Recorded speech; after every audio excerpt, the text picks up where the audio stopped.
Усім прывітанне, з вами Зміцер Лукашук, і мы працягваем наши стрымы са студыі Еўрарады, як звычайна абмяркоўваем падзею Беларусі і за яе межамі. Ну што ж, сёння мы вам падрыхтавалі адзін вялікі амаль на 2 гадзіны стрым.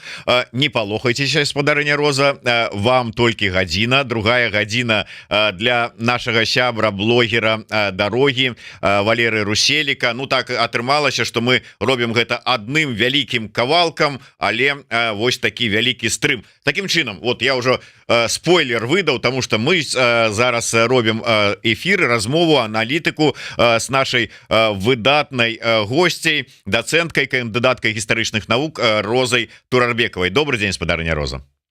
Добрый день, Змейсер. Спадарыня Роза, назбіралася вельмі шмат таких цікавых навінаў, і таму я думаю, что варта пачаць, ну, можа быть, трошечку здалёку, тым сэнсе некалькі дзён таму. Візіт кітайскага прэм'ера. І, можа быть, сумясцім адразу з візітам прэм'ера Індыі. Але абодва пачалі свой вось гэты такі турнэ невялікае на захад з Москвы. Але калі адзін кітайскі прэм'ер потым паляцеў у Мінск, то другі паляцеў у Кіеў. І вот гэта знак ўсё ж таки такой вось вектарнасці, хто з кім сябруе ці не, і як вы ўвогуле ацэньваеце кітайскі візіт? Ну, калі параўноўваць, то ўсё ж такі гэтыя візіты на розных узроўнях, таму што калі мы гаворым пра кітайскага прэм'ера, то гэта не першае лицо государства, таму дзяржавы, прабачце, дзяржавы, таму гэта не зусім таго ўзроўня, я маю на ўвазе так названы вышэйшы ўзровень. Вось, што датычыцца прэм'ер-міністра Індыі, так вось адносна яго, адносна індыйскай палітычнай сістэмы, ён і ёсць гэтае першае лицо, і адсюль як бы вось гэта узровень візіту іншы, я маю на ўвазе візіту да Масквы і да Кіева. Вось, і гэта такая гістарычная падзея, таму што індійскі прэм'ер там вельмі доўга не посещал, не совершал визиты в Европу, я имею в виду в эту часть региона. Например, в Варшаве встречали Нарендру, то есть это было тоже такое знаковое событие для Украины, конечно, это было очень такое неординарное тоже событие, неординарный визит. Насчет того, что кто с кем дружит, да, наверное, вот этот акцент можно выделить, потому что все-таки Китай является авторитарным государством, если не сказать крепче, да.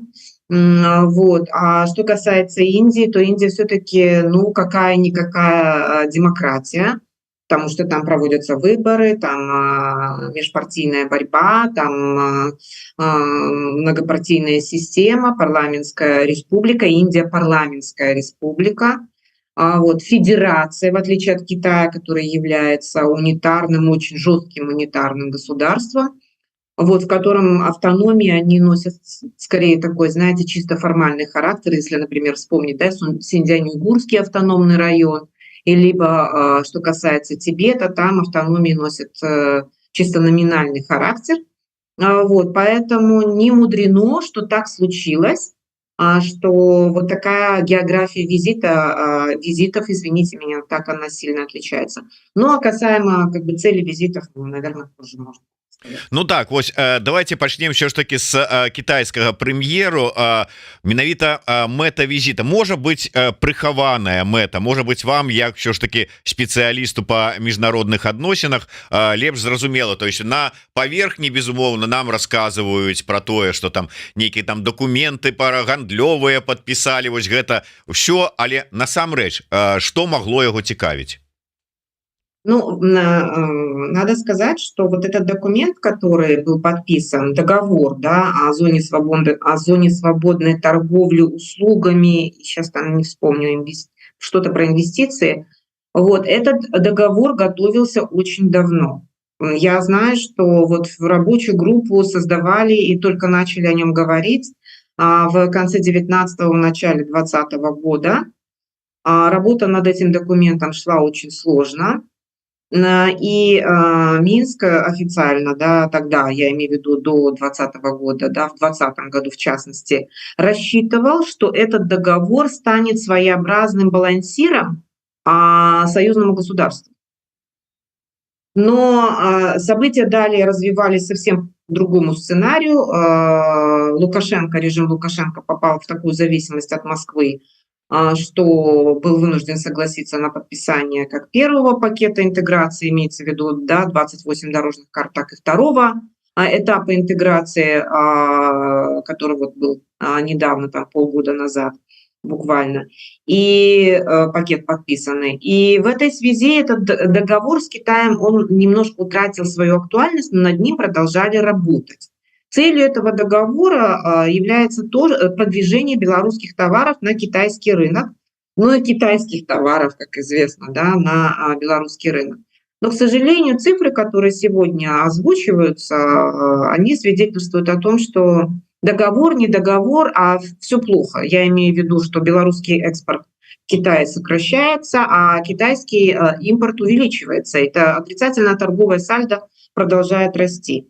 Поэтому в этой связи, с одной стороны, это может восприниматься как чисто бюрократическая победа, с другой стороны, по факту как бы ситуация совсем не такая радужная. И третий момент, который я хотела бы отметить, я писала статью про вот как раз подготовку этого документа и про двусторонние отношения с Китаем. Статья была опубликована больше года тому назад, и я писала там о том, что содержание этого документа, если оно не изменилось, я проект там смотрела, и содержание 28 дорожных карт союзного государства противоречит друг другу.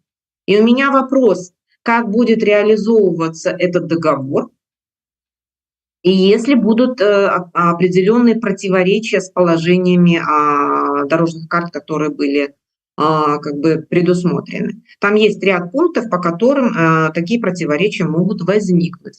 Мне интересно, как будет Москва реагировать на этот договор, или как бы сделают вид, что все и так неплохо, потому что на самом деле он не имеет такого серьезного как бы значения для извините, российско-китайских отношений. Вот, поэтому очень двойственное у меня впечатление от самого этого документа, от его как бы важности, с одной стороны, с другой стороны, практика торговая, экономическая показывает на сегодняшний день, что, конечно, ситуация, ну, стабильно плохая, и она имеет тенденцию к ухудшению. Былі такія как бы выказываліся меркаванні, что у прынцыпе прыехаў гэты прэм'ер у тым ліку, а можа быть найперш для того, каб ўсё ж таки паглядзець, як Лукашенко выконвае абяцанні, якія ён даў Сі Цзіньпіню про тое, каб навесці парадак на мяжы з Польшчай. Ці сапраўды гэта можа быць такое, вот як вы гэта ацэньваеце? Да, может быть, вполне, потому что китайцев как раз именно это в большей степени интересует. Сам договор, я думаю, что он вторичен в данном случае. Поэтому проблема транзита, конечно, для них на первом месте. Тем более, что для Китая очень важно сохранять вот этот альтернативный морскому, да, маршруту, альтернативный маршрут, потому что важность этого маршрута через Беларусь для Китая сохраняется до тех пор, пока сохраняется напряженность на Ближнем Востоке и продолжает оставаться угроза морским путям. И, наверное, где-то неделю тому назад было вот сообщение, там поджог танкера в Адене, в Аденском заливе. А все, что связано с Аденом, Красным морем, Суэцким каналом, речь идет как раз о том самом морском пути, который соединяет Китай с Европой. Это генеральный путь, это основной путь, через который вот, ну, там основные объемы идут там. И когда возникает вот эта ситуация, связанная с тем, что этот транспортный путь находится под риском, да, определенным, то тогда значимость сухопутного маршрута увеличивается.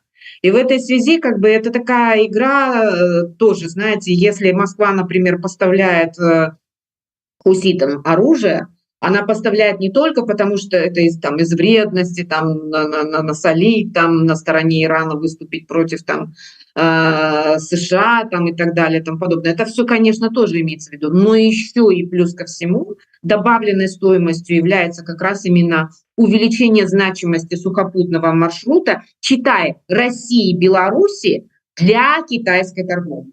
И в этой связи, конечно, не мудрено, как бы тут совпадение идет интересов определенно. Конечно, для Китая крайне важно, чтобы вот этот сухопутный маршрут оставался все время открытым и достаточно безопасным. Тем более, что это во власти Китая повлиять как бы на поведение Лукашенко, по крайней мере, с тем, чтобы вот на границе вот эта угроза изоляции или там прекращения этих потоков как бы не останавливалась. И вы видите, что параллельно делается заявление польской стороной относительно возможного освобождения Анджея Почебута. Я думаю, что это все эти нам видные, да, новости, они так или иначе взаимосвязаны. То есть сапраўды вот я неяк вот не можа быть гэты візіт ужо даўні атрымліваецца в таких мерках Дуды у Кітай, ён неяк ужо далёка здавалася б, але гэта можа быць такі рэха таго візіта или даже продолжение, потому что как бы заявление на сегодняшний день Дуды относительно судьбы Анджея Почебута, относительно переговоров, да, весьма оптимистично, да. Я думаю, что даже это заявление, оно было приурочено к визиту китайского премьера в Минск. То есть это, ну, прямо рядом стоящие, как бы, да, события. Понятно, что вся остальная коммуникация осуществляется по закрытым каналам, но то, что выпускают, да, в публичную сферу, мы с вами видим только эти как-то там круги, да, на воде, что под водой-то мы не видим. По этим, судя по движению кругов, это синхронизировано. Это синхронизировано. И да, я думаю, что так оно, в общем, и есть. И я надеюсь, что мы в скором времени услышим хорошие новости. Але давайте трошечку мы потом вернемся до вот этой такой, выбачайте, ведаеце, почытаў, что насамрэч азначае і что стаіць за тэрмінам геопалітыка, таму неяк вот, знаете, козырать вот этими вот прыгожими словами не очень хочется пасля гэтага. Але вернемся до гэтых міжнародных адносінаў. Але вот калі ўжо закранули тэму палітвязняў і вызваленняў, як вам бачыцца гэты працэс, асабліва на фоне того, что нават за той тэрмін, які вот, ну скажем, вышло 30 человек за гэты ж час і прызнаныя палітвязнямі і потрапілі за краты яшчэ больш людзей, чым выйшлі на волю. Безумоўна, с аднаго боку радасна, з другого боку вельмі нерадасна за тых, хто потрапіў за краты. Але вот на фоне, вот калі сумясціць гэтыя две плыні, як вам бачыцца гэты ўвесь працэс?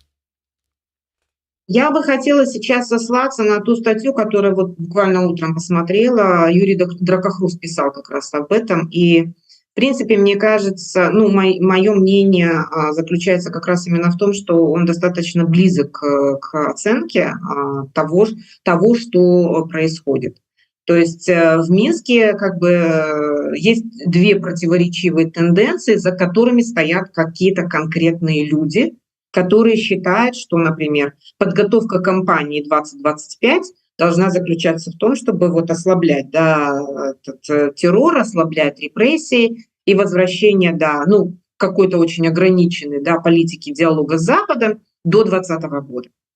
И, ну, и другая противостоящая ей партия, да, так называемых ястребов, но я буквально сейчас фактически пересказываю, да, статью Юрия Дракохруста и добавляю что-то еще от себя. Например, как то вот буквально недавно появилась новость относительно инициативы, да, генпрокурора шведа признать полк Калиновского террористической организацией. То есть мы с вами видим, да, такие очень, как это сказать, противоречивые сигналы, да. И с одной стороны отпуск политзаключенных, с другой стороны продолжаются суды, количество политзаключенных не уменьшается с точки зрения численной. И это вот то, о чем, наверное, пишет Юрий, который говорит о том, что существуют как бы разные противоречащие друг другу группы, которые пытаются как бы продвинуть свою линию, естественно, через Лукашенко, понятно, он принимает решения. Вот. Это первое. Второе, я думаю о том, что вот эти сигналы, связанные с отпусканием политзаключенных, они действительно рассчитаны на то, чтобы пригласить кого-то к разговору. Это именно приглашение. Вопрос, как это, принято это приглашение или нет. То, что мы с вами видим, мы буквально с вами видим вот эти там круги, да, рябь по воде. Вот, судя по этой ряби по воде, по крайней мере, Европейский Союз, в Брюсселе заняли такую позицию наблюдателей. Да. Мы видим, ну, передают, да, на этот ответ на этот сигнал. Мы видим, мы приветствуем отпуск и наблюдаем дальше. То есть, ну и на что вы будете сгодны дальше? Отпускайте дальше, продолжайте. Правильно дорога идете, товарищи, но надо идти дальше. И, видимо, дальше, что касается именно диалога, дальше речь не идет об организации диалога. И в этом отношении, знаете, я уже теперь как тот эксперт, теперь уже ссылаюсь и на других экспертов. Как Артем Шрайбман говорил о том, что они еще не готовы, или кто-то еще тоже писал, что они еще пока не готовы. Я имею в виду, в частности, да, Европейский Союз и не только. Но щупать почву, я думаю, уже будут. Начинать щупать почву будут. Я думаю, что мы в ближайшее время узнаем, какие конкретные лица могут осуществлять это прощупывание, я бы сказала так. Вот. Потому что они, я думаю, задаются вопросом так же, как и мы с вами, действительно ли серьезность намерений Лукашенко относительно политзаключенных таково или нет. Для них это тоже, я думаю, вопрос еще открытый, потому что они тоже видят и анализируют ситуацию. Ситуация в стране как это сказать, не смягчается. Она носит вот это смягчение, оно носит слишком такой поверхностный характер. Изменения политики нет. И пока они еще в этом не убедились, что Лукашенко достаточно серьезен с точки зрения того, чтобы вот это изменить, эту ситуацию, изменить политику, изменить вот эту линию генеральную. А тут еще и Курская область. А тут еще и ситуация, связанная с тем, что надо доказывать Москве свою лояльность. А тут еще и ситуация, связанная с тем, что необходимо хотя бы изобразить, что мы возвращаем войска на границу. И картина все еще очень неоднозначная и противоречивая.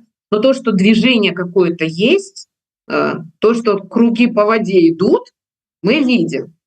Вот к чему они приведут, я думаю, что надо наблюдать. Все, что нам пока... Ну вот, по крайней мере, все, что мне остается сейчас, это наблюдать. Я вижу, что ситуация каким-то образом меняется. Меняется она очень тоже противоречиво, особенно что касается фронта, я имею в виду Украины, да. Она тоже совершенно неоднозначная.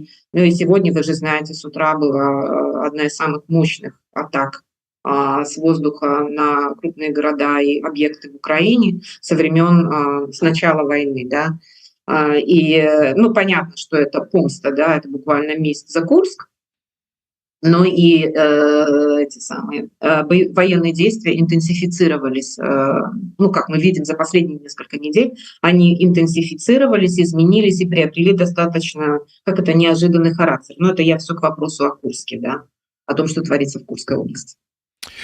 Умеете вы, спадарыня Роза, адным абзацам свайго вот выступу закрануць вельмі шмат тэмаў, якія хацелася больш шырака раскрыць, і мы б зараз гэта будзем рабіць. Але перш чым пачнем гэта рабіць, я звяртаюся да ўсіх, хто гэтага яшчэ і раптам не зрабіў. Подписывайтеся на телеграм-канал спадарыні Розы Турарбекавай і не забывайтеся пра яе YouTube канал. Зараз яна троху больш вольнага часу мае, таму вернулася да сваіх лекцый на міжнародныя тэму міжнародных адносінаў, міжнароднай палітыкі ў сваім YouTube канале. Таму раю усім лішнім не будзе. Чым больш ведаў, по сабе ведаю, тым карысней і цікавей размова. Ну і безумоўна не забывайте подписываться на YouTube канал Еврорадио, ставьте свои подобаечки, натискайте на звоночек и расширвайте нашу размову. Так, давайте хутенько далей, пакуль не позабываў все, что вы там понакидывали гэтых тэмаў. Про тое, про намацаваць і хто будзе намацаваць, там на что готовы режим, Лукашенко и все астатняе. Можа быть, ААН и Гутэрэш гэтым вырашылі заняться. Наколькі я ведаю, на Генассамблею ААН, якая пройдзе ў Нью-Йорку праз месяц, троху меней, запрошаны Рыжанков? Ну, в этом нет, это не экстраординарное событие. Я думаю, что да, он приедет, я думаю, что да, там разговор будет, но не о них речь. О ком? Мы с вами, если говорим о политзаключенных, то да, возможно, что здесь ООН имеет значение, но не в полной мере. Мне не кажется, что здесь дело в ООН. Мне кажется, что Лукашенко гораздо важнее привлечь внимание именно Европейского Союза. Вот. Это первое. Второе, что касается Организации Объединенных Наций, да, я думаю, что там тоже могут быть разного рода встречи, не только с Гутерришем. Вот, я думаю, что это же дебют фактически, да, Рыженкова будет в ООН. Я думаю, что с ним захотят, может быть, захотят встретиться не только ООНовские руководства.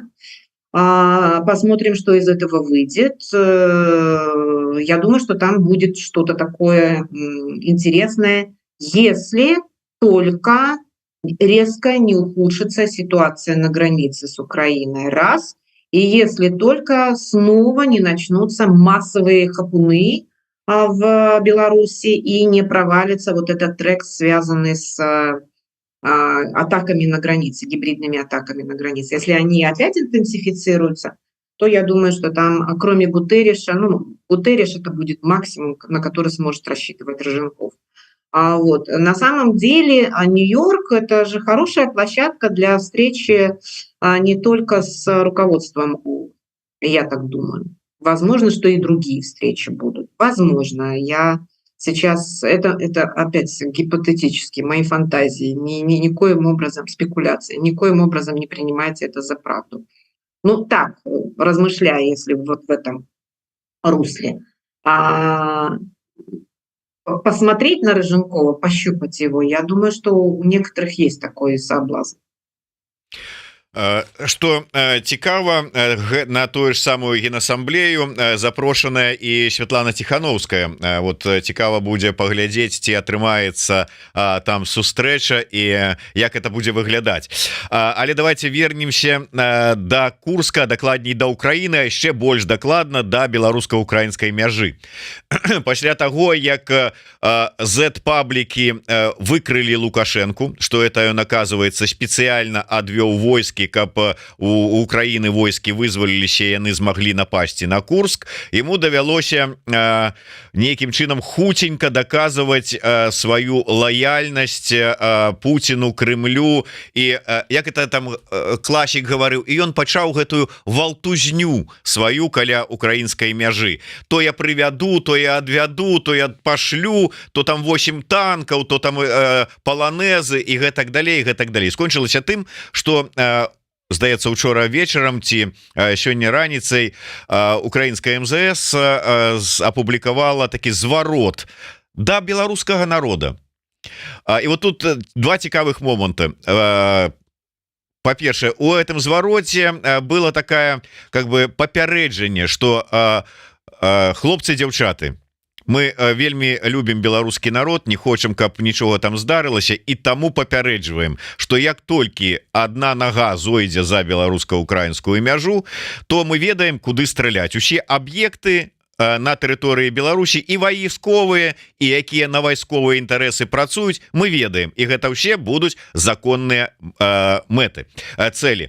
І тут два моманта. Першае, дзіўным чынам Лукашенку ніякім чынам яны в этом сваім звароце не ўзгадалі. вот как вот к беларускаму народу і вот чаму, а по-другое, чаму вот зараз яны вырашылі так вось дэманстратыўна, калі раней гэта на ўзроўні экспертаў казалі, што ёсць такія намёкі Мінску, што Рыгорыч, не вылезай, уб'ёт, а зараз яны взяли і конкретно на афіцыйным узроўні гэта заявілі. Чаму?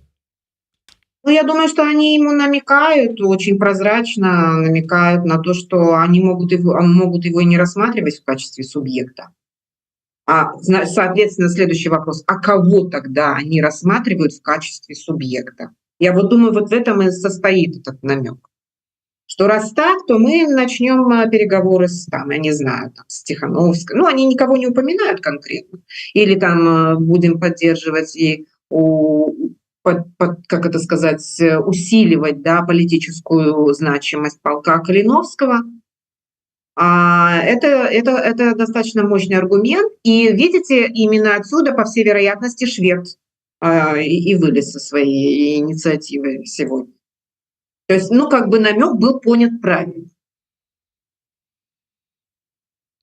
Вот пока что можно сказать. Но, честно скажу, я не очень верю в то, что Лукашенко решится на подобного рода акции. Я думаю, что он прекрасно понимает, что это, в общем, самоубийственно будет.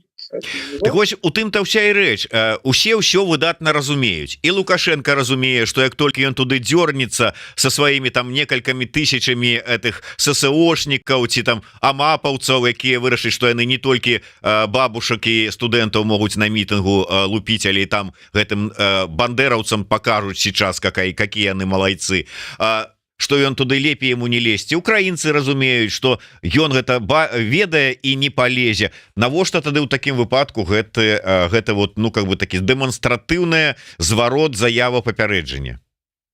Ну, тут вопрос, ну, это нам с вами видовочно, так? Может, кому и не видовочно. Потому что вот это обращение вот такое, да, оно же действительно может быть обращено именно к тем людям, которые не до конца понимают. В Беларуси таких много, в Беларуси пропаганда работает достаточно серьезно. Я имею в виду обработку общественного мнения, мы об этом говорили. Вот, поэтому как бы тут вопрос адресата. Я думаю, что адресат как раз для украинцев, адресат это не только Лукашенко, но и люди внутри действительно. Особенно, что касается военных. Вот. И общественное мнение белорусское, я имею в виду даже тех, кто все еще внутри страны и продолжает работать внутри государственных структур и даже внутри вооруженных сил, их-то мнение же тоже является определяющим во многих вопросах. Тут это действительно, как это сказать, это кот в мешке. Никто не знает, как отреагируют белорусы. Никто не знает. Я думаю, что даже Лукашенко не знает. Но на всякий случай лучше не провоцировать и эту ситуацию. Ну, уже не говоря о том, что украинская армия на порядок, да, боеспособнее и эффективнее. Вот, поэтому, ну, это понятно, что все эти, как это сказать, информационно-психологические операции, ну, вот они сейчас и разворачиваются. Вот, поэтому, ну, на всякий случай проговаривается все это, проговаривается. Чтобы не забывались и не забывали. Яно не толькі праговаривается. Я гляжу, что у пэўных каналах нават апублікавана такая мапа, як называется, карта приоритетных целей для ударов сил обороны Украины. Вот тут хоть зараз бяры вось гэтую вот мапу, скручивай у трубочку, бяжы ў Кремль и разворачивай там, кричи: а сейчас я вам покажу, откуда там готовится. Да, готовится. Ну, да. То есть, но это ж вот как такой протяг накрутки, такой вот папярэджанейшая, такая ИПСО иде. Конечно, то есть это ответ ИПСО на ИПСО. Это ответ ИПСО на ИПСО. Вот, поэтому, ну да, это информационная война, с которой сопровождает войну горячую. И здесь это имеет тоже не меньшее значение даже, чем применение оружия. Потому что таким образом как бы идет психологическая обработка. Чтобы люди представляли себе, как бы, что, чем все может закончиться. И я думаю, что когда жены генералов белорусских, если они, конечно, еще не совсем дурные, и если они это видят, и даже, ну, сами офицеры, если они это видят, эту карту, они могут себе представить и вообразить, где они находятся и кто из них находится в каком порядке приоритетности у вооруженных сил Украины. Учитывая мирный характер белорусского народа, я думаю, как бы первая проблема, первый вопрос, чтобы сделать все так, чтобы этого не случилось. Работать превентивно, да. Поэтому это как бы отличительная черта белорусского общества.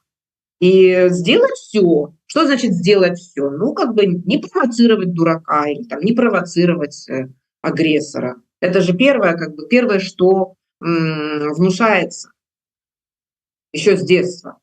Что лучше сделать? Полезть на рожон или же все-таки не провоцировать? Наверное, не провоцировать.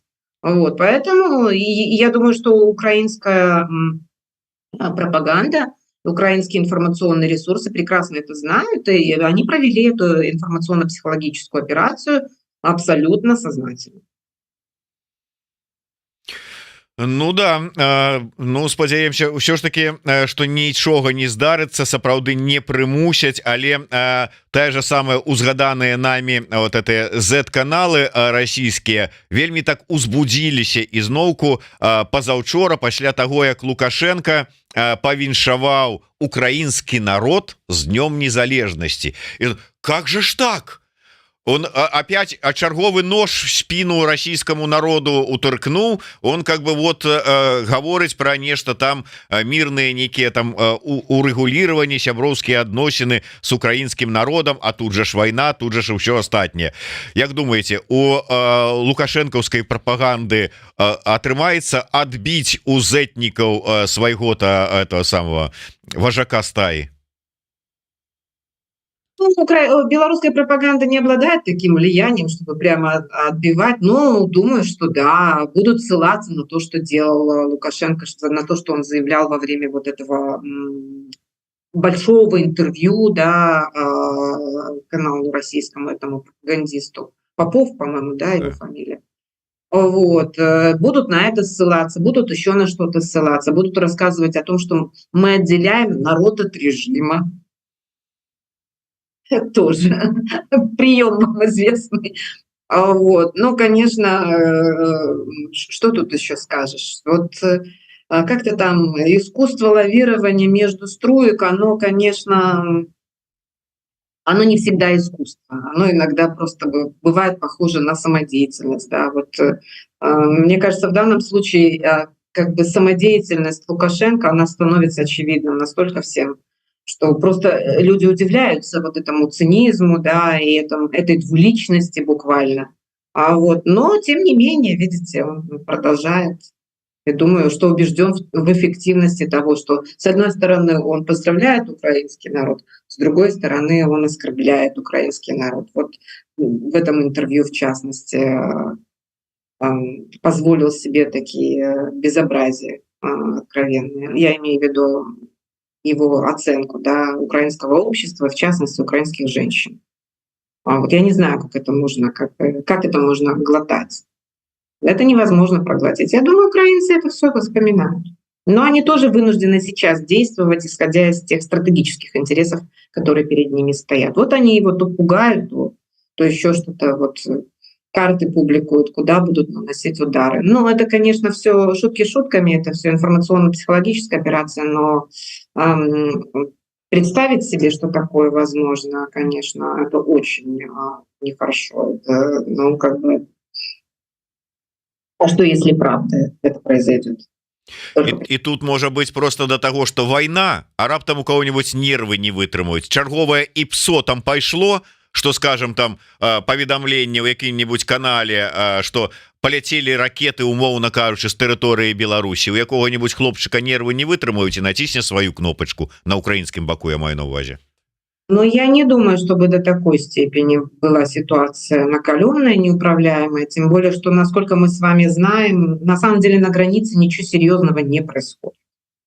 То есть даже вот это сообщение относительно того, что там войска белорусские снова отправлены на границу, но, как вы знаете, вот в канале, да, Ума-Только вот эта информация прозвучала относительно того, что ближе, чем на 50 километров и не приближаются. Ну, и, собственно, украинские, да, власти подтверждают. Вот. Но что мне не очень нравится, так это то, что сейчас, то есть не то, чтобы мне не нравится, кто я такая, что нравится, не нравится, что сейчас война приобретает совершенно иной характер, да, то есть я имею в виду перенос военных действий на территорию России. Я понимаю, как бы, стратегический там замысел, наверное, Украины, и они имеют полное право на все, учитывая то, что делает Россия. Вот. Но если театр военных действий будет приближаться к Беларуси, к белорусской границе, то, конечно, здесь могут, вот как вы и говорите, здесь могут возникнуть и всякие разные ситуации. Поэтому я думаю, что 25-й год, конец 24-го, начало 25-го года будет много чего нового и не очень, как это сказать, не то чтобы не очень приятного, но достаточно такого рискованного для Беларуси. По крайней мере, сейчас это все так и выглядит. И вы видите, как Лукашенко то дает интервью, то он поздравляет украинский народ, то он отпускает политзаключенных, то каждый день какие-то, как бы, и каждый шаг противоречит предыдущему буквально шагу. Но если увидеть весь контекст, то понятно становится, почему он так мечется. Вот, дарэчы, каб ўсё ж таки розныя это сітуацыі могуць быць, і каб мы былі готовыя до гэтых розных сітуацый, я просто звяртаюся да ўсіх наших гледачоў, калі у вас ёсць такая магчымасць, то далучыцеся і падтрымайце збор, які аб'явілі ось наши беларускія ваяры, подраздел разлік 82-миллиметровых мінаметаў і подраздел цяжкай падтрымки полка Каліновскага збірае грошы на набыццё баявой машины. Ну вы ж разумееце, калі раптам ситуация зменится, то машина ж яна вельмі неабходная, каб хутчэй потрапіць до месца, дзе, вот скажем, беларускіх добраахвотнікаў вельмі чакаюць беларусы. Так что, калі ласка, дапамажыце хлопцам набыць гэтую тэхніку. Спадарня Роза, я вот, ведаеце, цікавую звярнуў увагу наш калега Віталь Цыганкоў на такі момант. Лукашенко в этом сваім звароце да украінскага народа шмат кажа пра жаданне мира, про тое, каб вайна скончылася, про сяброўскія адносіны, про падтрымку украінскага народа. Я просто прыгадываю, колькі людзей потрапілі за краты за тое, што яны выступалі супраць вайны, за тое, што яны падтрымлівалі украінскі народ, за тое, што яны, можа быць, нават данацілі на падтрымку там ЗСУ ці яшчэ куды-нибудь. Узнікае пытанне законнае: калі каля дзвярэй грамадзяніна Лукашэнкі у поўнай амуніцыі выстраіцца губазік, каб вот ўсё ж таки, ну, прыцягнуць да адказнасці. Вы не понимаете, это другое. Вы же знаете, это... Но мы-то можем гэта зразумець, а ў губазіку хлопцы простыя. Яны могуць не зразумець таких завышенных нейкіх вот... Барин, кто ж барина-то трогает, кто же им деньги-то будет давать, кто же им платит-то? У них же четко в голове вот это вот пищевая, что там, не помню, пирамида или что там пищевая, кажется, пирамида, да? Все эти, как это, представления в духе Чарльза Дарвина, вот, у них же в голове, поэтому нет. Но те, что вышестоящих, тех нельзя. Можно только тех, что ниже стоящих. Поэтому, ну, старый советский принцип, там, да, там, ну, не буду, это совсем уже неприлично будет. Вот, те, что внизу, тех можно, да, там, все что угодно. А те, что наверху, нельзя. Вот. Те, что рядом, тех надо толкать. Вот. А те, что наверху, тех надо уважать. Вот. Как-то там начальство, сосед, еще кто-то там от Бога, Господи, все эти, извините меня, премудрости от силовиков. Вот, поэтому, ну, нет же, они же так не смотрят на это. Вот что он скажет, то и правда, то и истина. Он как у них, как этот самый, как Бог. Вот и все. Он говорит так, значит, вот так. А завтра скажет на черное-белое, значит, так оно и есть. Поэтому они, я не думаю, чтобы они вообще-то это все воспринимали. Как это сказать? То, что он говорит, за правду. Самое главное, то, что им приказывают делать. Я думаю, что вот такое мышление. А, как они там себе это представляют, как они это соотносят со словом, там, например, таким как закон, справедливость. Я не думаю, что я думаю, что они ржут только вслух или не про себя там ржут над этим. Для них эти слова не имеют значения, они потеряны. Вот этот смысл, он утрачивается. И, остаётся вот, смысл в чем заключается? Вот в этой системе. Что начальство скажет, то и правда. Вот, ну вот это. Ну, ну да, только что вот как-то вот вы принизили, что это на еще на один артикул себе наговорили, как Бог. Уже было сказано, вышей за Бога. Так что вот, Извините, куда? Куда еще больше двигаться? я хотел бы звярнуць яшчэ увагу на один момант. З'язджаў з Беларусі апостольскі нунцый Антый-Йозіч і сустракаўся з Лукашенком ці Лукашенко з ім. Неважно, в принципе, але там прогучали от Лукашенки словы такие: нам нужен новый договор о мире, нам нужен новый мир, если можно сказать, в Европе. Ёсць же, ну как бы я не разумею, ён разлічвае на там на нейкае перапісанне нейкага мірапарадка там ці вот что, вот як вам это бачыцца, ці ёсць нейкая дамова, вот на скрыжалях напісаная, якую трэба можна перапісаць, унесці змены, ну як яны ў Канстытуцыю Беларусі ўносяць там, як толькі патрэба ўзнікне, так можа і тут так яны разлічваюць. Ну да, в принципе, он рассчитывает, ну, какие у него перед глазами могут быть примеры, что ему там пишут в аналитических записках, которые положили на стол, читает ли он, у меня тоже большой вопрос, наверное, что-то читает. Но вот под этим миром, что подразумевают те, которые пишут эти записки, они подразумевают, например, что-то подобие Хельсинки, да, Хельсинского договора, имеется в виду создание Совета по безопасности и сотрудничеству в Европе, который закреплял этот статус-кво в Европе и начинал потихоньку постепенное такое движение, да, к гуманизации, что называется, отношений. Вернее, не отношений, гуманизации, там, что касается, например, там, прав человека, там, обязательства на себя Советский Союз брал. Я думаю, что Лукашенко имеет в виду это, чтобы Запад смирился с тем, что продвижение, например, Европейского Союза и НАТО дальше на Запад не будет. Вот, что вот она сфера влияния там чего России, союзного государства и как-то там евразийский контур безопасности. Вот заключить договор, про политзеков забыть, про репрессии забыть, про то, что авторитаризм, тоталитаризм и так далее забыть. Вот, мир в Украине заключить, потому что он напрямую угрожает Лукашенко. Оставить этот железный занавес, чтобы потоки товарные шли, а люди сидели как в клетках. Вот и все. Возвращение к тому миру, который был до 1989 года. Я бы сказала так. Холодная война Кремль. Але чаму гэта престолу, это вот в прынцыпе папу рымскаму, ну фактычна атрымліваецца скіравана быў гэты зварот, на што разлік, что ці просто іншых каналаў няма, ці вот что? Да, а с кем еще? Некому передавать, не с кем разговаривать. Никто не хочет разговаривать, никого не присылает поговорить. Вот приходится через, что есть, как говорится, использовать тот канал, который пришел сам.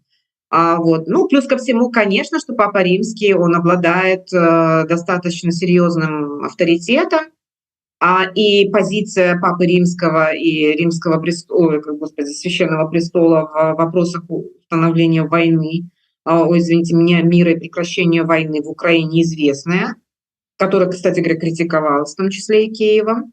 Вот, поэтому он пытается найти как бы себе тактических союзников, и в его представлении Ватикан может являться таковым. И отчасти я могу даже с этим согласиться. Вот. Но речь идет не о заключении мира между Ватиканом и Лукашенко. Чтобы заключить мир между Россией и Украиной, здесь недостаточно Ватикана. Понятно, что Ватикан – это канал, через который может осуществляться та коммуникация, которая фактически везде перекрыта. То, о чем вы говорите, не с кем разговаривать, никто с ним разговаривать не хочет. Да, именно это дефицит коммуникации, который Лукашенко остро ощущает, и он пытается использовать все доступные ему каналы, тем более, что Ватикан, вот я еще раз повторюсь, что он является достаточно авторитетным, вот, и может осуществлять такие, как сказать, фасилитаторские даже услуги, да, буквально посреднические, может быть, даже. Я думаю, они же не, у них же это не в первый раз, когда они обращаются именно к папе. И это не только касается Лукашенко, Путин тоже использует этот канал, я имею в виду Ватикан, для разговора. Я вярнуся да тэмы, якую вы закранули пра ініцыятыву генпракурора шведа, які скіраваў такі у Верховны суд заяву аб прызнанні палка Каліновска тэрарыстычнай арганізацыяй. Ну то есть фактычна яны на вось пакуль што на сваім такім дзяржаўным узроўні беларускім, але хочуць юрыдычна прызнаць, ну фактычна полк Каліновска, ну тым же самым, чым является Хамас, да, тэрарыстычнай арганізацыяй. І што? Ну вот скажем, Верховны суд Беларусі прызнае, прыраўняе гэта у свядомасці міжнароднай супольнасці полк Каліновска да Хамаса. Якія гэта можа быць наступствы вот у такого рашэння, ці не можа быць? Но в первую очередь последствия для тех, кто уже стал членом, вернее, вступил в полк Калиновского, либо собирается, это, конечно, такое запоздалое предотвращение рекрутинга. Вот. Рекрутинг, кстати говоря, продолжает осуществляться. Это первое. Второе, это, конечно, давление на родственников. То есть они теперь, если раньше они были родственниками экстремистов, то теперь они станут родственниками террористов. Вот, поэтому, ну, там это вот такие инструменты. Это первое. Второе, это такой привет Украине, привет ВСУ. Полк Калиновского не в вакууме, не действует как отдельная организация. Полк Калиновского находится в составе вооруженных сил Украины, подчиненная ГУР, да, главному, это, я имею в виду разведки, да, военной. В этой связи это вот вопрос такой. Они хотят сделать из полка Калиновского что в будущем? Предмет для переговоров с ВСУ, что ли? Ну вот навряд ли. Слухайте, я прошу прабачэння, спадарня Роза. Ну, умоўна кажучы, ну путінскі рэжым прызнае РДК, расійскі добраахвотніцкі корпус, тэрарыстычнай арганізацыі. Ну, калі яшчэ не прызнаў. Лукашэнкаўскі рэжым прызнае полк Каліновскага тэрарыстычнай арганізацыі. І што гэта для Украіны, для ВСУ? Яна скажа, тое, што вы там агрэсары, суагрэсар сабе там прыдумляеце, нам по барабану. Ці не, ці это не так працуе? Но не только для ВСУ, хотя для ВСУ, наверное, тут надо отдельно разговаривать с украинскими экспертами, но в первую очередь для тех людей, которые связаны с этими добровольческими организациями. Это первое. Второе. А потом они, исходя из этого, объявят их в розыск как террористов. И что, как бы люди, которые воюют на стороне Украины, для всего остального, там, я не знаю, в рамках Интерпола, будут признаны, что ли, как террористы, что их разыскивают как террористов, чтобы их выдавали в первую очередь. Вот, поэтому здесь могут быть очень разные цели и такого характера, как бы локального, человеческого характера, национального, чтобы не было рекрутинга, я имею в виду именно полк Калиновского. В отношениях с Украиной это дополнительный будет, как бы, я не знаю, какой-то там аргумент, не знаю. Пока не могу придумать какой. Ну и с точки зрения международной будут объявлять в розыск как террористов. Это повышает ставки просто. Это повышает ставки в таких вопросах. Я как бы я понимаю, что полк Калиновской как воевали, так и будут воевать в составе ЗСУ. Но вот, например, если наши ребята попадают в плен к россиянам, какая будет следующий шаг? Российские войска, вернее, руководство российской армии признают их как военнопленных? Или же белорусские власти будут запрашивать, делать запросы и говорить: отдайте нам, это наши террористы? Ну, в смысле, признанный по нашему законодательству. То есть вообще, в общем и целом, это дополнительный риск и дополнительное ухудшение как бы статуса для, собственно, калиновцев. Это и им тоже привет большой, естественно. Вот. Ну и, конечно, всем тем, кто еще думает о вступлении, или тем, кто идет вот в состав вооруженных сил Украины. Я имею в виду в первую очередь полк Калиновского. Есть разные уровни, как бы, как это сказать, как это может разыгрываться. Вот. Ну, понятно, что полк Калиновского не во власти шведов находится. Это ясно. Ну да, я просто ўсё вёў до того, что ці атрымаецца ім сваё вось гэтае рашэнне Верховного суда Беларусі как бы так перадаць, закінуць, як это правильно сказаць, ва ўсе міжнародныя інстанцыі, чтоб і ў свеце таксама ставіліся да гэтай структуры як да тэрарыстычнай арганізацыі. Ну, вы посмотрите, что с Александром Гнетом сейчас происходит.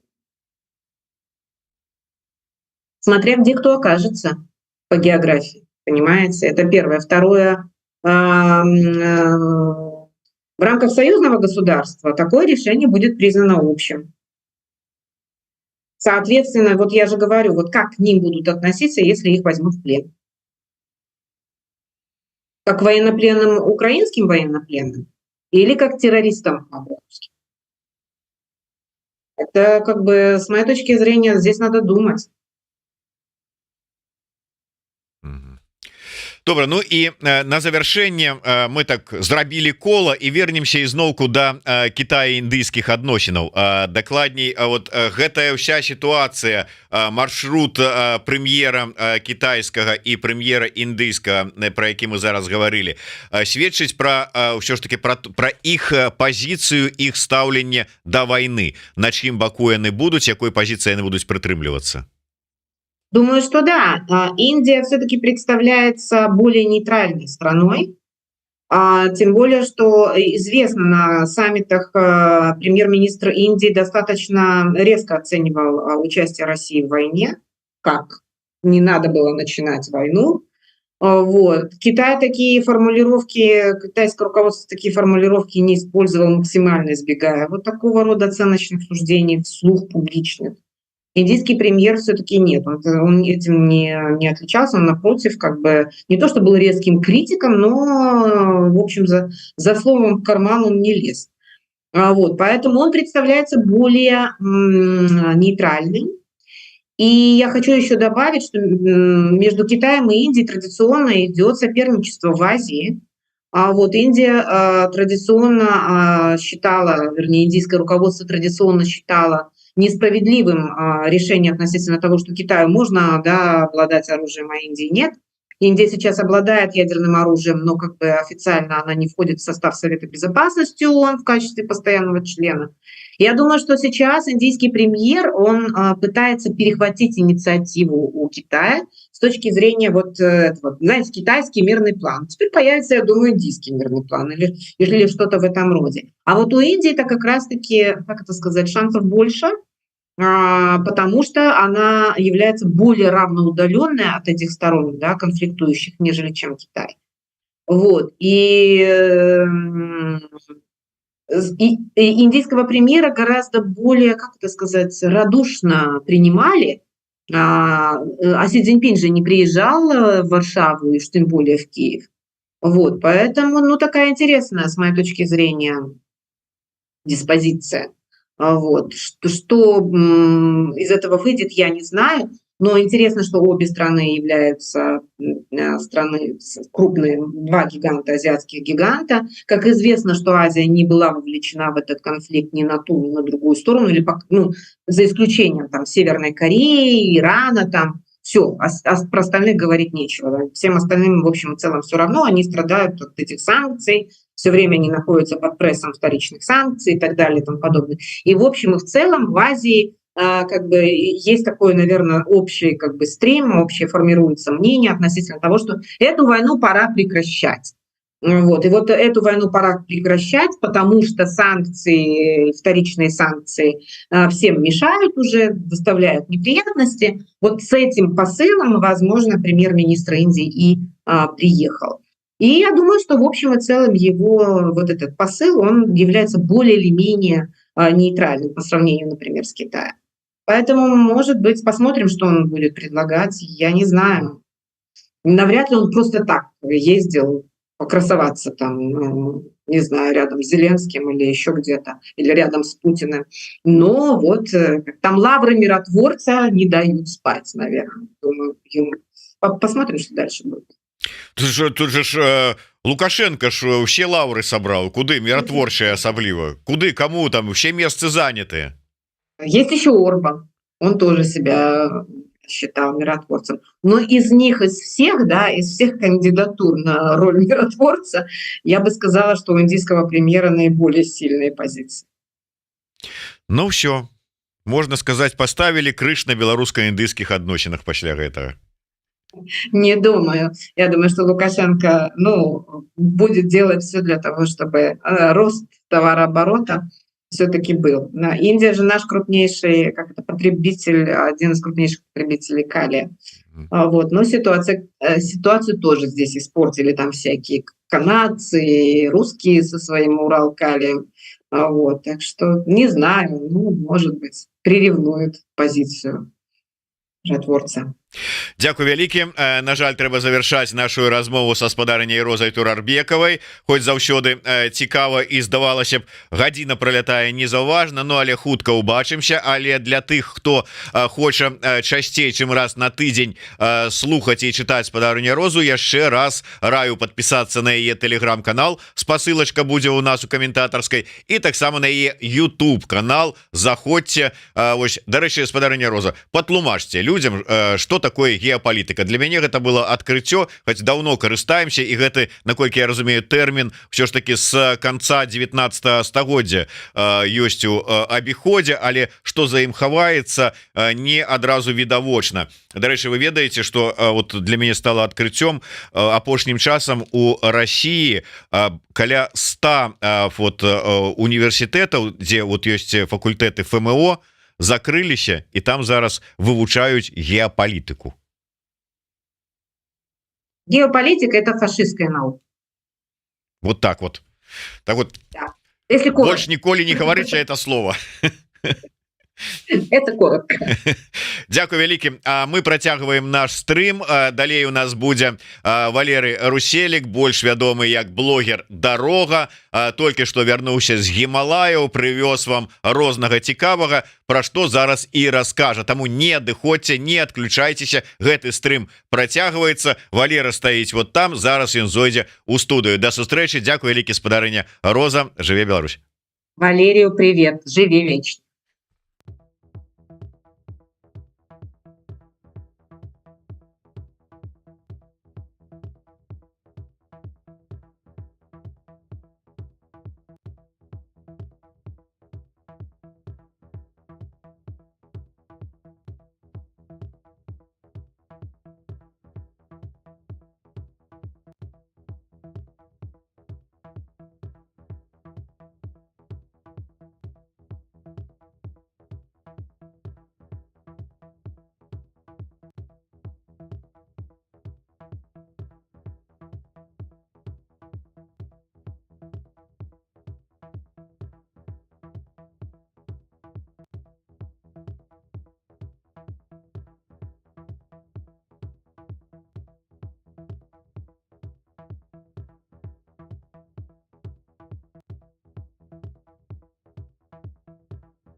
Усім прывітанне яшчэ раз, хто далучыўся, хто застаўся, вітаю ўсіх наших гледачоў і слухачоў. Мы працягваем абмяркоўваць падзеі ў Беларусі і за яе межамі, як мы вам і абяцалі.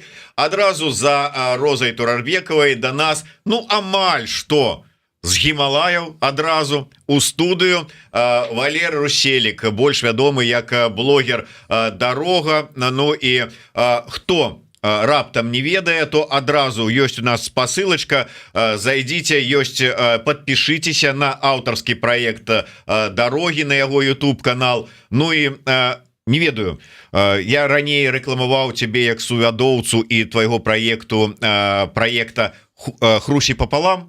Зараз як? Варта, не варта? Ввогуле, што знаць? Карці кажа. Прывітанне, Валер.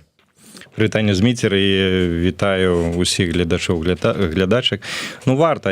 Калі ўжо говорим пра «Хрусі пополам», вельмі спадзяюся, што атрымаецца другі сезон неўзабаве. Магчыма, прадставіць тут у студыі таксама.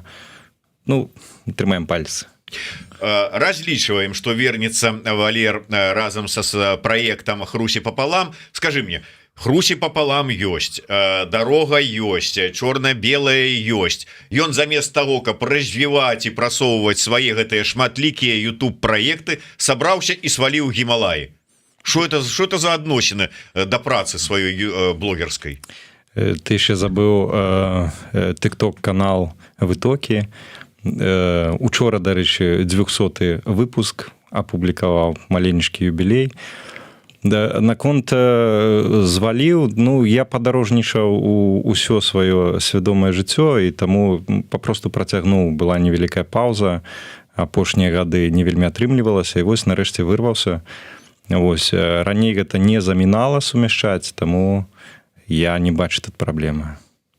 Ну, я таксама не бачу праблемы. Это было такая спроба цябе, каб ты тут, знаешь, падарваўся і пачаў там, что да на што? Я ж прасветлі, да. Раскажы, чаму выбар менавіта Гімалай? Вот Індыя, што? Чаму? Таму што ніколі там не быў. Аргумент, конечно, да. Заўсёды пранікі новай краіны, гэта самы галоўны аргумент. Вось. Ну і вельмі важна адзначыць, што ўсё-таки гэта была не зусім Індыя, хаця афіцыйна частка Індыі. Гэта поўнач Індыі, Ладак штат, і яшчэ потым заехаў у суседні штат Кашмір, які на ўсходзе называюць раем на зямлі.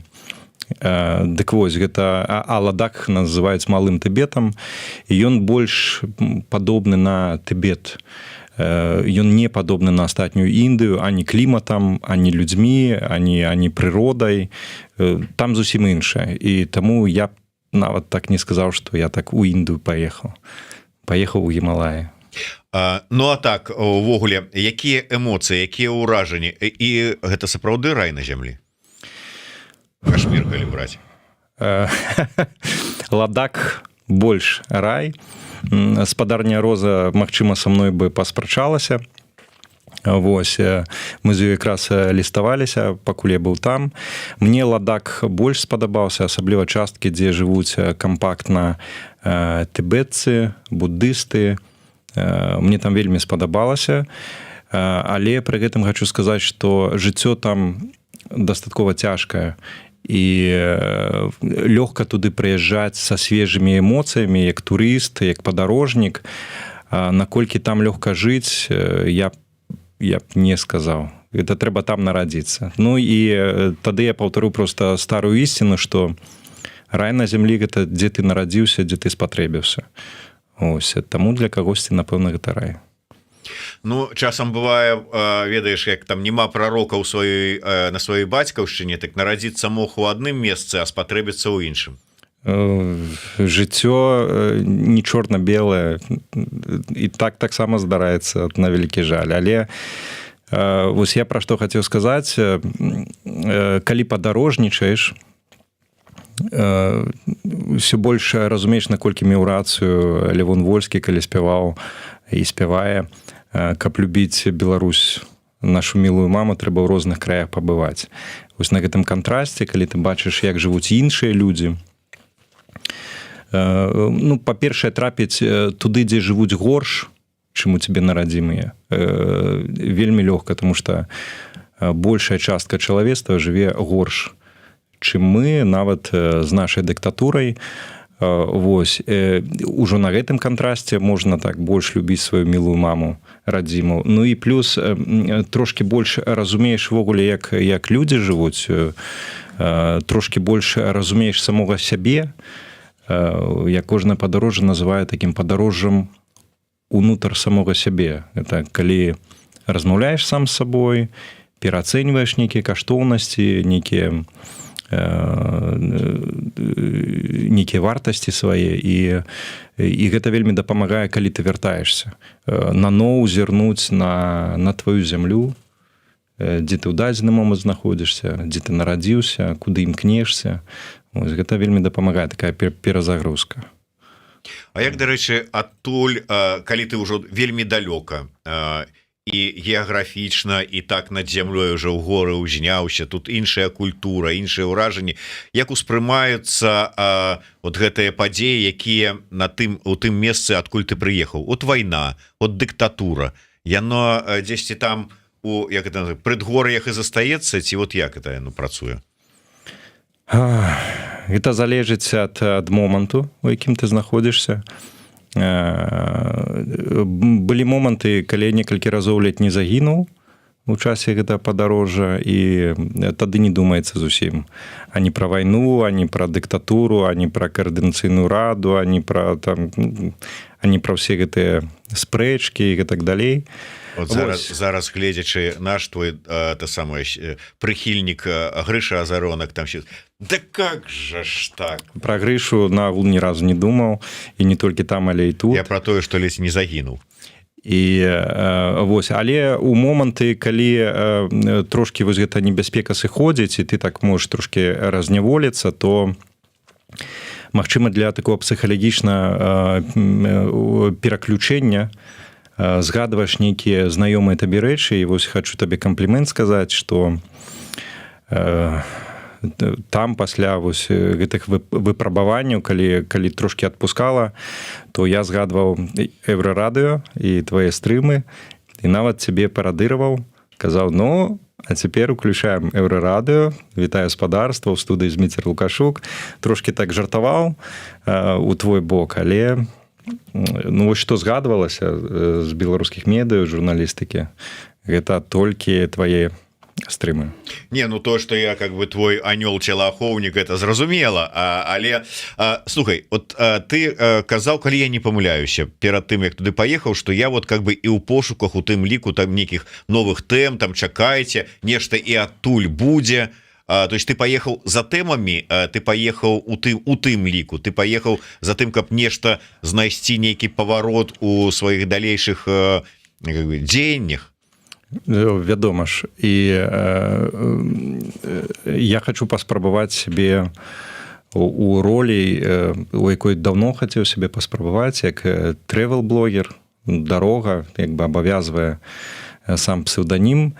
Я наздымаў дзесьці 1,5 тэрабайта відэа, магчыма, атрымаецца з гэта змонтаваць. Не ўсё самае страшнае я зняў, таму што ў тыя моманты зусім не думалася пра тое, каб уключыць камеру, альбо фізычна гэта было немагчыма. Ну, але паспрабую, і я паабяцаў сваім гледачам, што змантую гэты фільм і пакажу. Толькі пакуль што не ведаю, калі гэта будзе. Ну, можа, цягам месяца атрымаецца. Чаму гэта спроба нейкія намацаць тэмы, тыя, можа быць, падыходы, якія ну как бы звернуць увагу беларускага гледача на сваё, на сваіх, на свой контент, якім ён не быў, пра, умоўна кажучы, палітыку ці пра беларусаў у Гімалаях? Слухай, я апошнім часам перастаў думаць маштабамі місійнасці, чым грашыць, в прынцыпе, беларускі YouTube. Вось мы там дзеля чагосьці, дзеля... Я хочу зрабіць тое, што мне хочацца, што мне падабаецца. Які гэта будзе пасыл іншым? Ну, магчыма, той пасыл, што жыццё працягваецца. Нема такога, што мы прачынаемся і адразу бежым на пікет, альбо прачынаемся адразу на нейкім пікеце, і там жа і спаць кладземся, і так далей. Жыццё працягваецца, акрамя нейкіх грамадзянскіх учынкаў, палітычных учынкаў. У кожнага з нас жыццё напоўненае нейкімі асабістымі радасцямі, асабістымі перажываннямі, выклікамі, памкненнямі.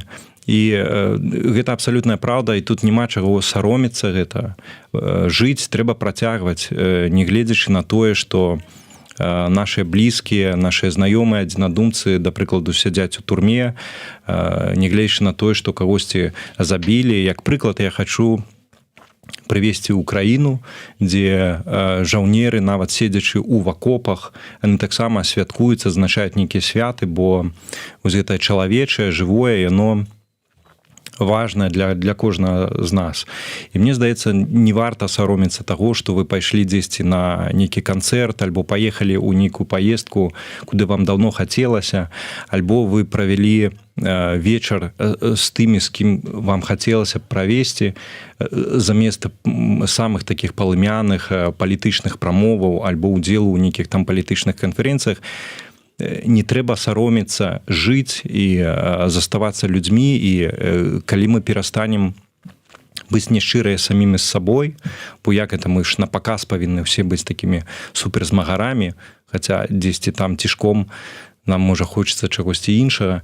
Як толькі мы перастанем быць няшчырымі самі з сабою, мы будзем шчырыя і з іншымі. І мне здаецца, што гэта якраз наш вельмі моцны бок. І я, канешне, адсочваў апошнім часам, вось ужо калі вярнуўся, вось гэтыя сваркі і там па тэме палітвязняў і па тэме перагляду стратэгіі змагання дэмакратычных сілаў і так далей. І ўсе кідаюцца адзін на адного, ды як так, ды як ты можаш так казаць, ды гэта ж нельга, гэта ж святое.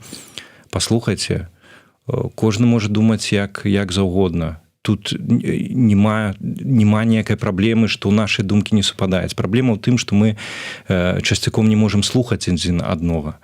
І не можам слухаць якраз з-за того, што мы загнаныя ў рамкі. Вось спадарня Роза, якую мы згадваем сёння, якая была перада мной на сувязі са студыяй, мне яна вельмі імпануе тым, да прыкладу, што яна шмат у чым не згодная з офісам Святланы Ціханаўскай і крытыкуе таксама, але наколькі шляхетна яна гэта робіць. І для мяне гэта абсалютны прыклад таго, як можна будаваць дыскусію, як можна нам адзін з адным размаўляць, бо няма ані ценю сумневу ў тым, што і спадарня Роза, і Франак Вячорка, і там кожны з нас хоча таго, каб Беларусь вызвалілася, каб людзі выйшлі на волю.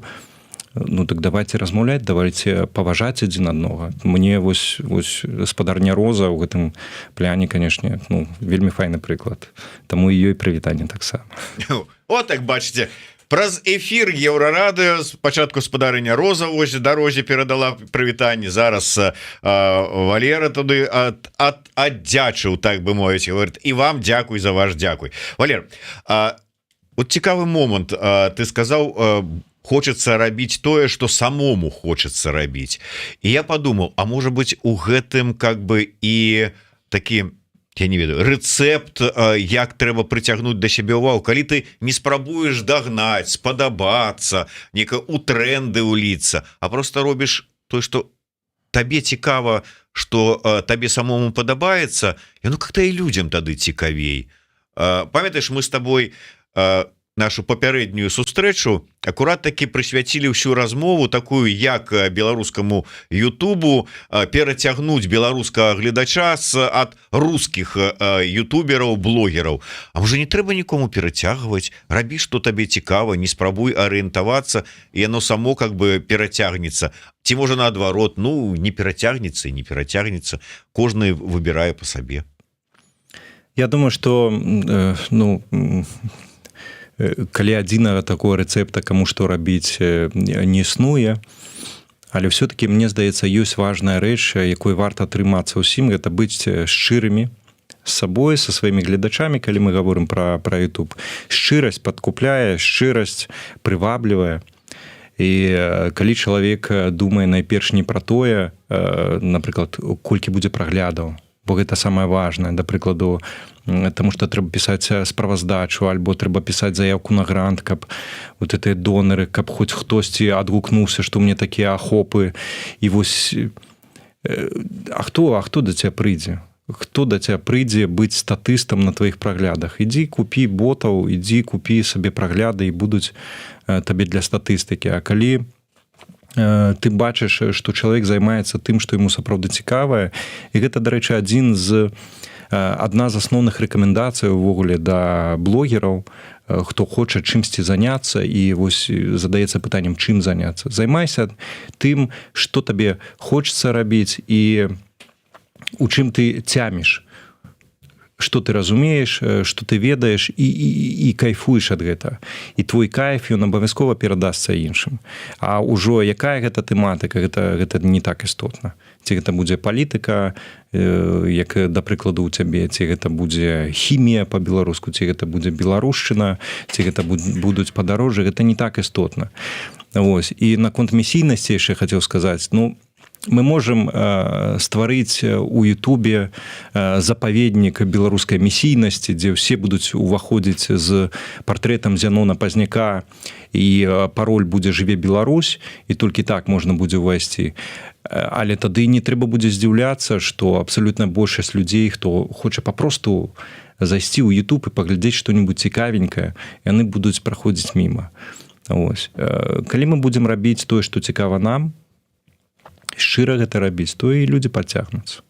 З іншага боку, Рэдзі, калі, скажем, 20-м, 21-м, нават 22-м яшчэ была такая палітызаванасць грамадства, цікавасць да вот этих палітычных, там, усіх астатніх працэсаў, шмат было праглядаў там на палітычныя, там, сацыяльныя, грамадскія тэмы, то чым далей, то у пэўным сэнсе вось гэты накал ён сціхае, перавага там больш на іншае, там на сваё жыццё, на нейкае там іншае.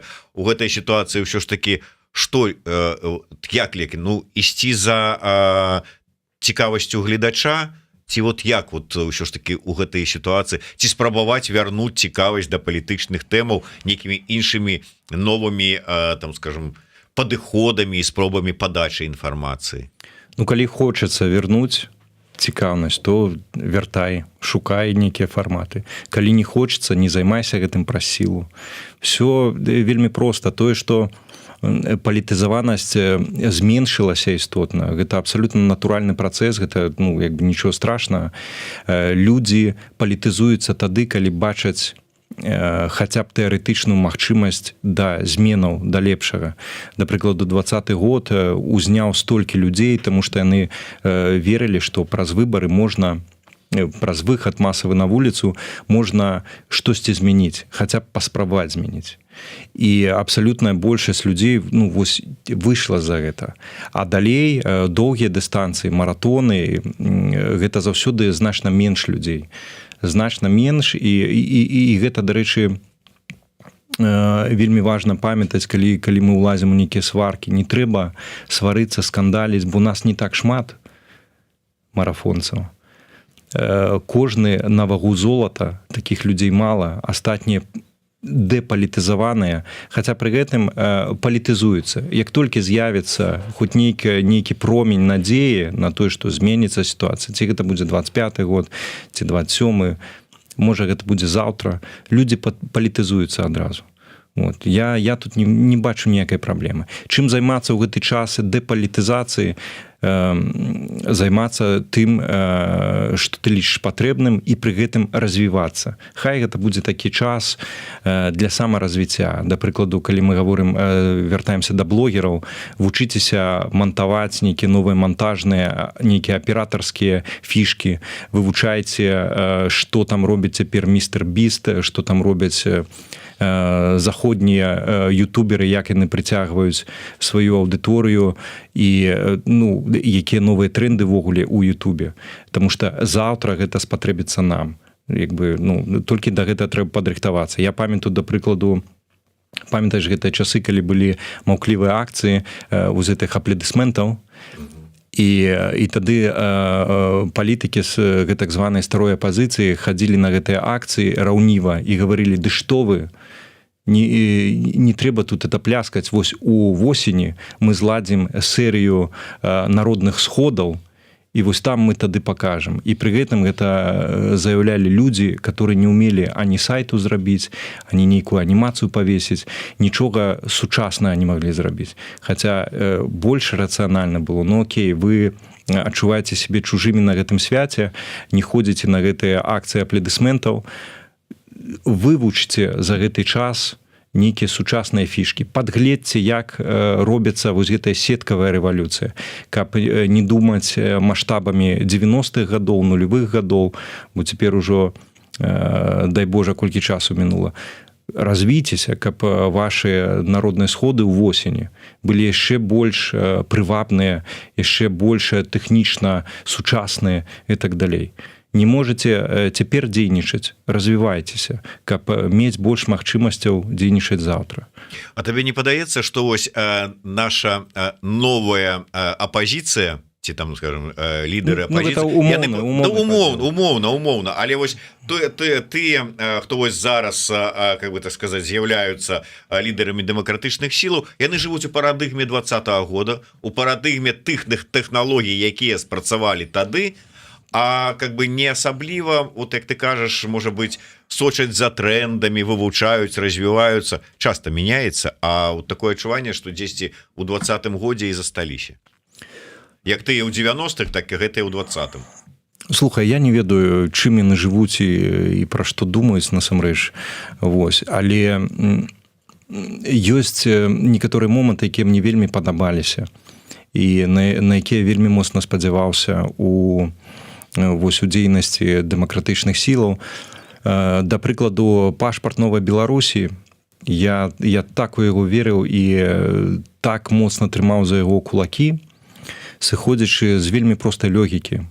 Усялякая дзяржава, нават калі гэта протадзяржава, нават калі гэта штосьці такое альтэрнатыўнае з нейкай прэтэнзіяй, яно павінна быць карыснае для сваіх грамадзянаў.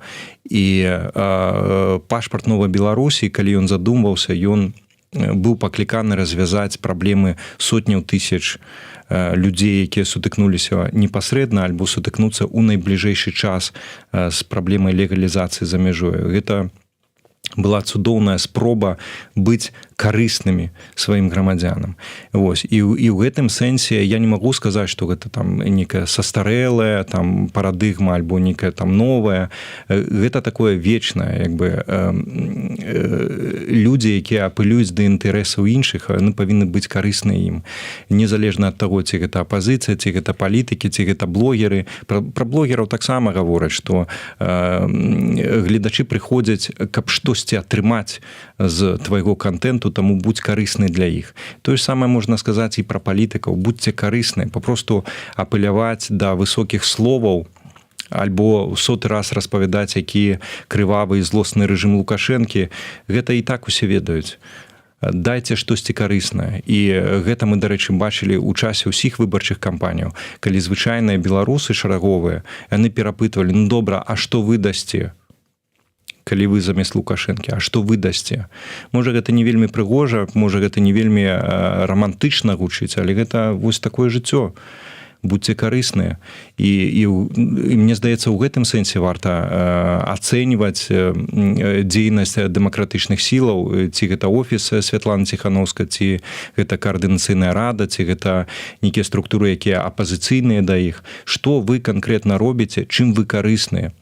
Не трэба распавядаць, які там дрэнны Лукашенко альбо якая дрэнная Ціханаўская.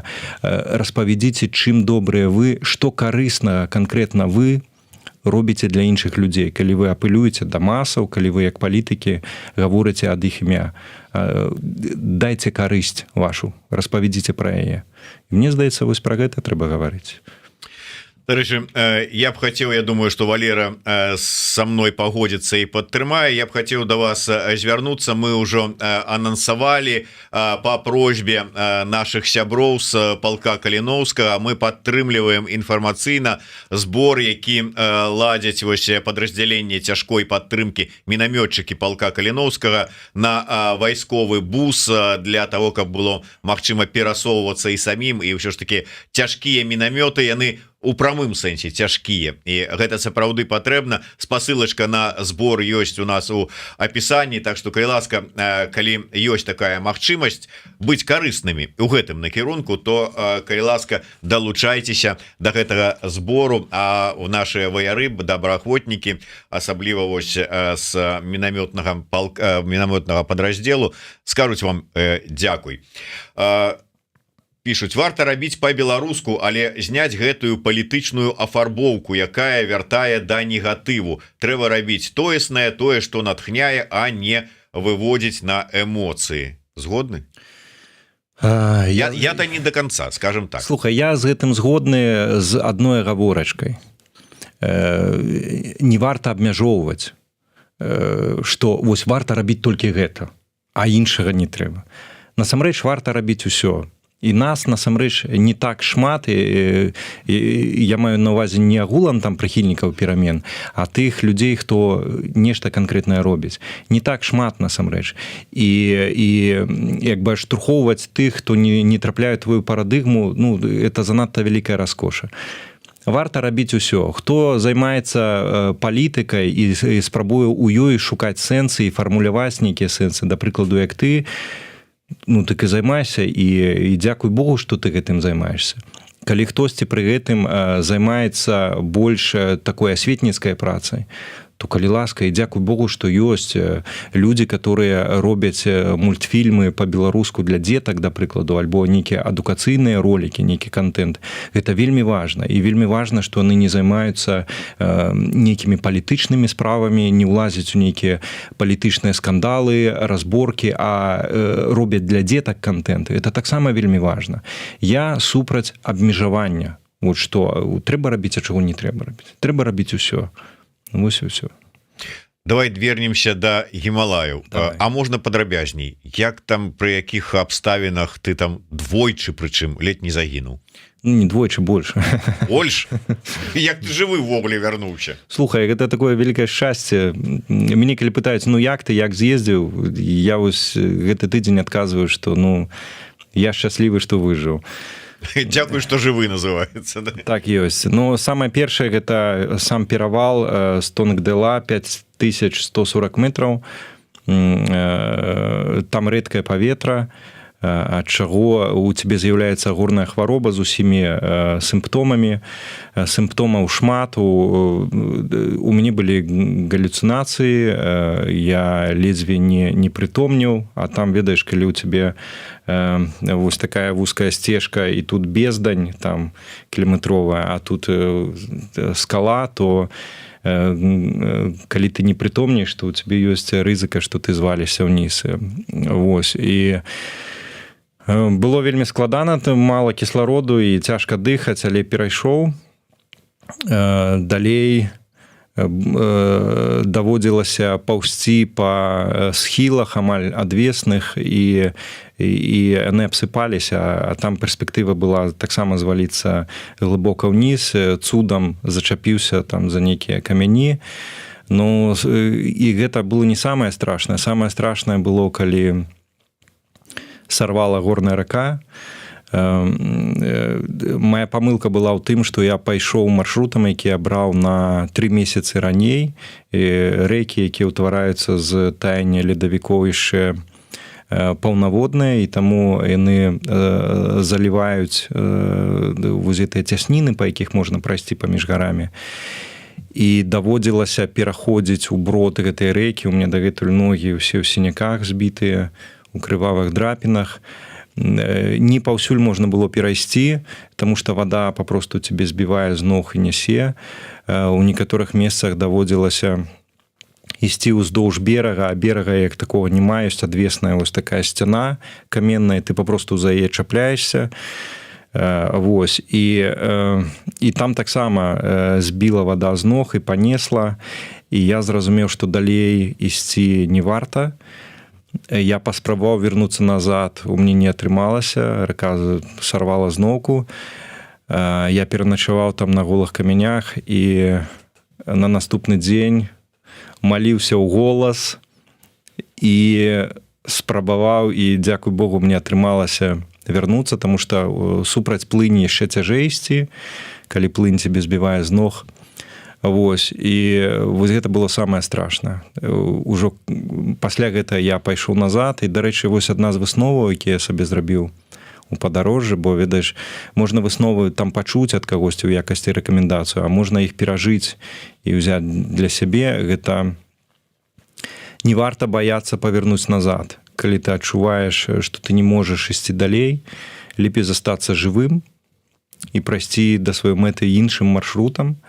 Это такая парада, якую я сабе ўзяў па жыцці, не толькі па падарожжах. Нічога страшнага, калі ты спынішся і ацэніш цвяроза свае сілы. Вось, і я гэта зрабіў, і мне вот нават не шкада, што я не дайшоў тым маршрутам, якім я хацеў. Я працягнуў сваё падарожжа і пабачыў шмат чаго іншага замест рачного дна. Якія ўсё ж такі найбольшыя эмоцыі, уражанні ад чаго, ад каго, ад якіх мясцінаў, ад якіх там думак, ну, што выклікала найбольшы такі вот? Блізня смерці гэта бадай самае моцнае, вось, не самае прыемнае. Самае прыемнае гэта людзі і прырода. Вельмі спадабаліся буддысты, тыбетцы. Я наагул лічу, што гэта найлепшыя людзі ў свеце, якія кажуць, што планета Зямля гэта наш агульны дом, незалежна ад того, хто ты, які ты. І гэтыя людзі мне вельмі шмат дапамагалі ў падарожжы, у розных мясцінах.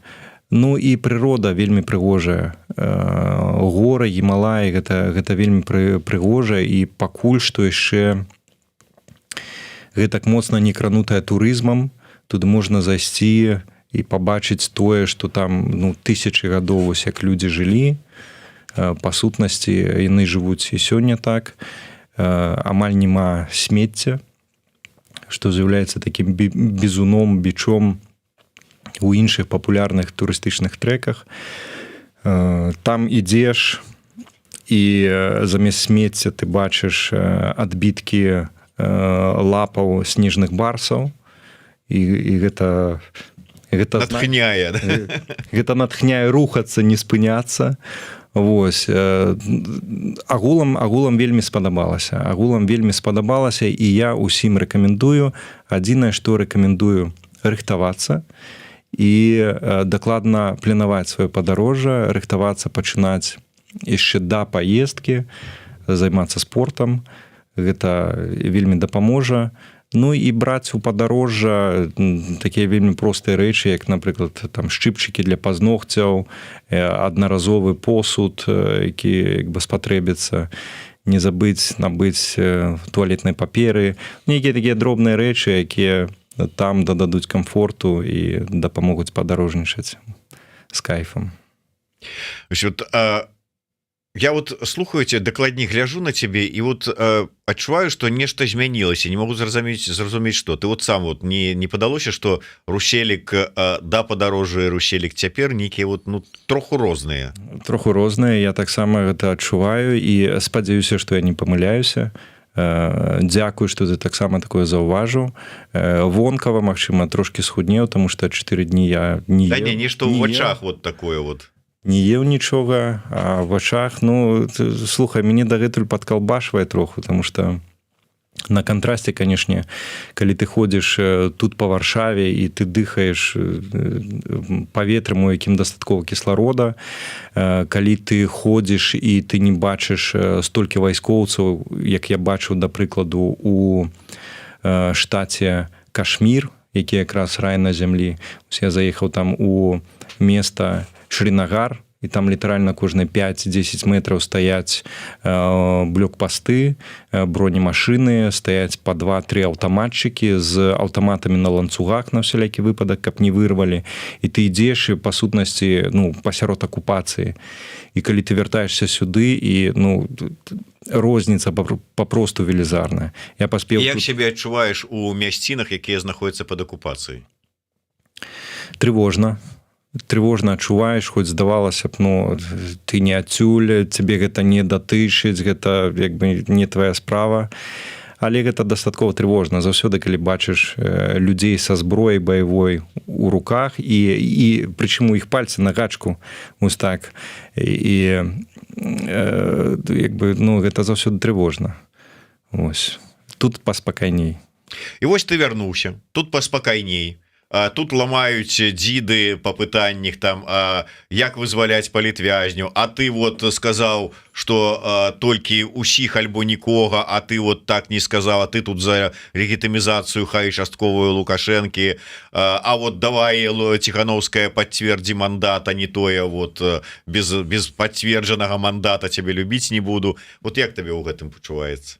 Слухай, а я ў гэта асабліва не ўлажу. Калі б я прыляцеў, я на наступны дзень пайшоў на рыбу, налавіў 6-7 кілаграмаў падлешчыкаў, адчуваю сябе вельмі добра, потым пачаў разбіраць свае відэа і ўлазіць у пустыя спрэчкі, я не маю ніякай ахвоты. Болей за то, я табе скажу, я маю нахабства думаць, што я пачуваюся, як цяпер больш пачуваюся, як большасць беларусаў, якім таксама далёкая вось гэта валтузня, вось гэтыя бясконцыя разборкі на пустым месцы. І мне абсалютна не хочацца ў гэта ўлазіць. Я не бачу ў гэтым аніякага сэнсу. Калі мы гаворым пра змаганне, то мы можам ісці да самых азоў, змаганне з кім? З Лукашэнкам, з Пуціным. Правда ж, это ж вось асноўнае зло. А не Ягораў, Пракоп'еў, Ціхановская, Пазняк. Яны не з'яўляюцца злом, няма чаго змагацца. І калі мы гаворым пра змаганне, разбіраем, што такое змаганне. Змаганне, да прыкладу, і інфармацыйная дзейнасць, якой ты займаешься. Змаганне – гэта зборы, дапамога беларускім добраахвотнікам, а таксама ЗСУ. Гэта змаганне, тому што людзі робяць канкрэтную справу. Змаганне – гэта дапамога захаваць нацыянальную тоеснасць дзецям і наагул беларусам, сотням тысяч, якія выехалі. Гэта змаганне, канешне, змаганне, тому што а хто будзе аднаўляць Беларусь, як мы не ўсе разам.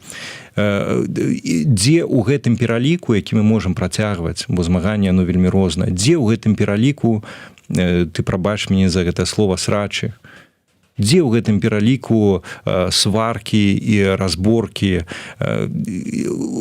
якая сварка дапамагла вызваліць хаця б аднаго палітвязня?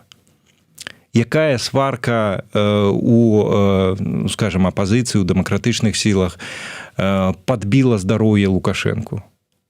Што ён там закульгаў і там яго там ледзь не носяць на руках. Нема такога. Все, што набліжае нас да нейкай перамогі, да нейкіх пераменаў, гэта рэч не звязаная са сваркамі. Ось, і таму мне туды не хочацца. Чакайце, дзе ты дзеў Руселіка, дзе ты дзеў дарогу, які ў свой час там расклаў па ўсіх палічках і прайшоўся па Мартынавай? Дзе там, які там лукашыстаў у ўсіх гэтых там таксама тыкаў носам у іх русафільскія гэтыя ўсе штучкі? Дзе ён дзеўся? Ён тут перад табой усяму свой час. У 20-м годзе важна было гаварыць пра адно.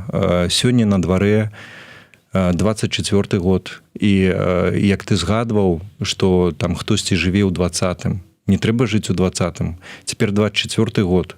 І цяпер новыя рэаліі. У нас ёсць тыя ж самыя выклікі, Лукашенко, Путін, але рэаліі змяняюцца, і як бы проста паўтараць, а як мы выйшлі там 9-го, а як было 15-го, 16-го, а якія ў нас нядзельныя маршы, гэта не мае сэнсу.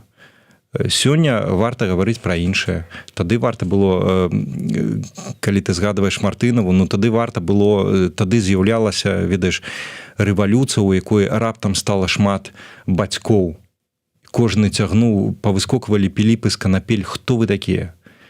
І калі хтосьці там распавядаў, там, а вось і з Масквой будзем сябраваць, а вось тут не трэба там чырвона-белых сцягоў, там і так далей. Стоп, давайте разбірацца. Хто вы такія, што вы такое? І тады гэта было актуальна. Сёння гэта ўжо не актуальна. Сёння ўжо тут кропкі над «і» расстаўленыя. Сёння нам трэба займацца іншым.